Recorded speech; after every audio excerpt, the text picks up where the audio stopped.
Marché conclu, du pain sur la planche, tu fais le pont, métro, boulot, dodo. On passe environ un tiers de notre vie à travailler.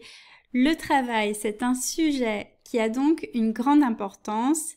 Et d'ailleurs, peut-être que tu apprends le français parce que tu l'utilises pour ton travail, que tu échanges régulièrement avec des clients ou avec des collègues français ou francophones. Il existe de nombreuses expressions qui peuvent apparaître pendant les conversations et c'est important pour toi de connaître le sens pour éviter les malentendus.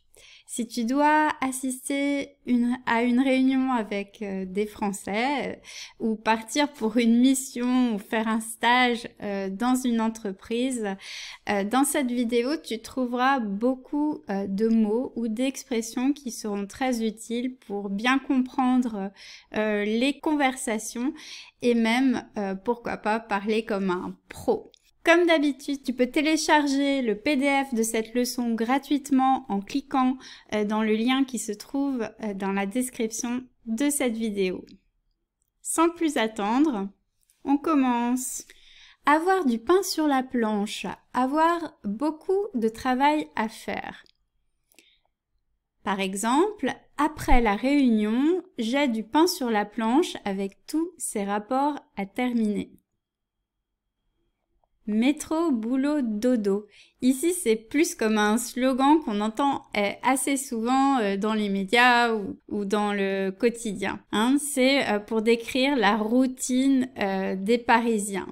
Métro, c'est le déplacement en métro. Boulot, c'est la journée de travail. D'ailleurs, on dit « je vais au boulot, je vais travailler ». Et dodo, c'est quand on rentre à la maison et qu'on se couche. Dodo, dormir. Exemple, ma vie en ce moment se résume métro, boulot, dodo. Je n'ai pas beaucoup de temps libre. Être en congé, être en vacances. Pendant le mois de juillet, je suis en congé et je prévois de voyager en Asie. Faire le pont. Ne pas travailler entre 2 jours fériés. Le prochain jour férié, c'est un jeudi et je fais le pont.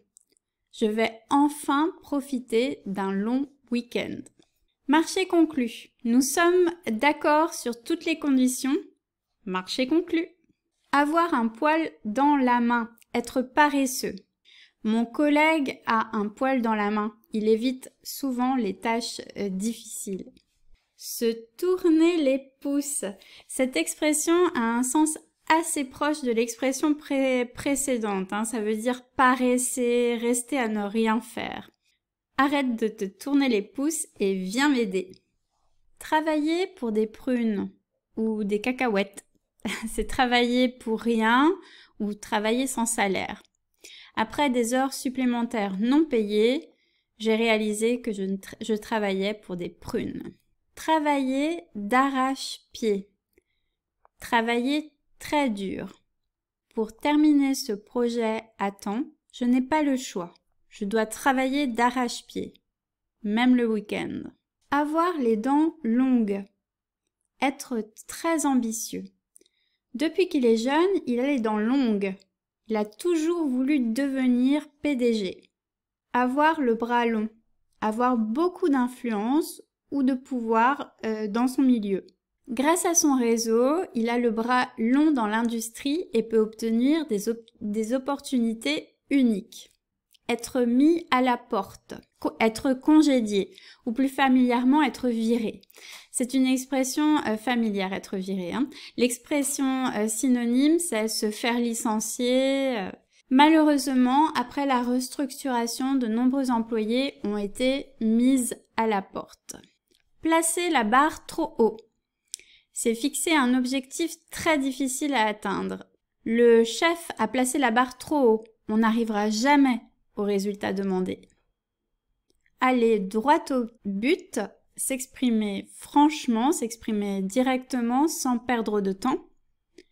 Comme nous avons peu de temps, je vais aller droit au but. être à la bourre, être pressé. C'est une expression en langage familier. Alors attention, ne l'utilise pas avec un responsable ou des clients, d'accord? Je te laisse, la réunion a déjà commencé et je suis à la bourre. Est-ce que tu connaissais toutes ces expressions? Dis-moi dans les commentaires si tu en connais d'autres, parce qu'il en existe vraiment beaucoup. J'espère avoir pu t'aider à améliorer ton français avec cette vidéo.